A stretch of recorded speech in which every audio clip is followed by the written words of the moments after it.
तर नमस्कार मित्रांनो, मी मनोज भाबस आणि ती माझी आई पारखी बाप. तर आम्ही दोघं तुमचं आपल्या आधी फोटोग्राफ यूट्यूब चॅनलमध्ये स्वागत करतो. तर मित्रांनो, आज आमच्या आई दाखवणार आहे तुम्हाला पावसाळ्याची रानभाजी. मग मी असते ती दाखवणार पाहिजे थोडे तर आज आमच्या आई तुम्हाला फोडचीची भाजी आहे ती दाखवणार आहे आणि ती पण अस्सल मारूनही स्टाईलमध्ये. तर आता आपण ना वेळ न घालवता रेसिपीकडे वर. तर मित्रांनो, आता आईने गॅस पेटवलेला आहे आणि आता त्यावरती कढई ठेवून ती गरम करते. तर आता आपली कढई चांगलीच गरम झालेली आहे. तर आता आपण त्यात 2 ते 3 मोठे चमचे तेल घेऊया आणि तेही गरम करून घेऊया. तर आता आपलं तेलसुद्धा छान गरम झालेलं आहे.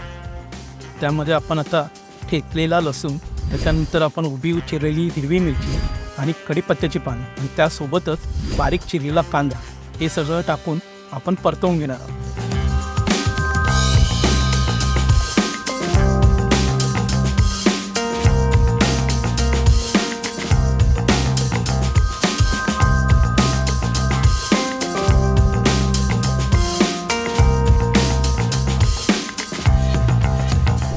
तर आता बघू शकता कांद्याला छान गुलाबीसर असा रंग आलेला आहे आणि कांदा मऊ पण झाला.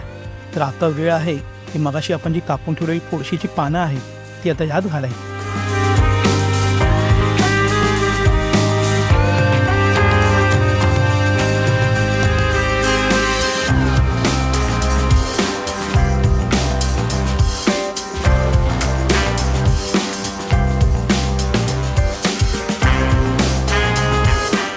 तर आता आपली फोडशीची पानं घालून झाली आहे.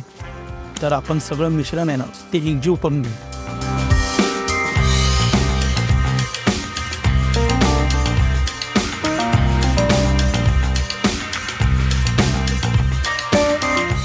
तर बघू शकता की फोडशीची पानं आणि कांदा आपण व्यवस्थित ढवळून घेतलेला आहे.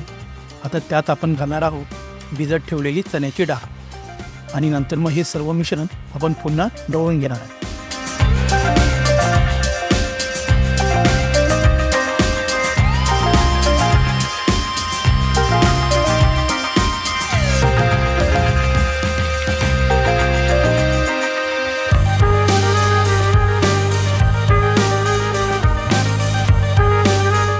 ते चण्याची डाळ घालून भाजी ढवळून घेतली आहे.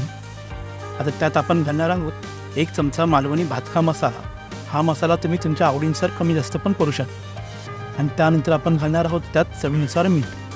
आणि आता आपण हे सगळं मिश्रण पुन्हा एकदा ढवळून घेणार आहोत.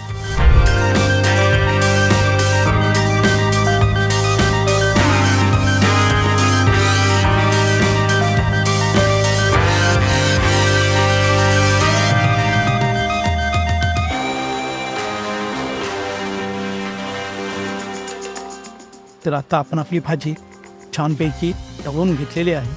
आता आपण त्यावरती झाकण ठेवूया आणि 10 ते 15 मिनटं भाजीला वाफेवर शिजवून.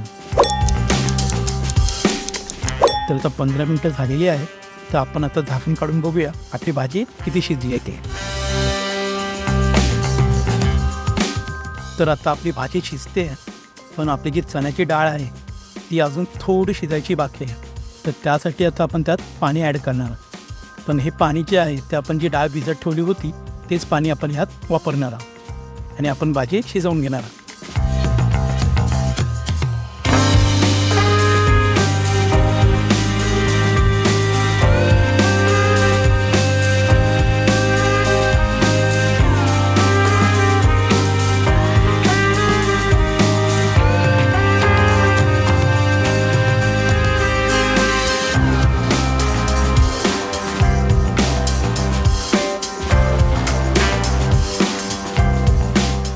तर आता आपण झाकण काढून बघूया मगाशी आपण चण्याची डाळ जी शिजत ठेवली होती ती किती शिजली आहे.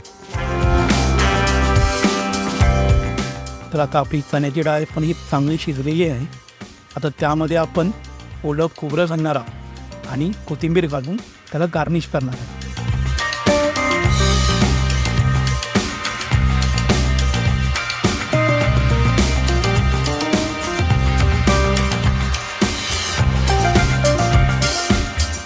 तर अशा प्रकारे आपली फोडशीची भाजी तयार झालेली आहे. तर आता आपण त्याला 5 ते 10 मिनटं झाकून ठेवून थोडं वाफ देऊया आणि गरमागरम सर्व करूया.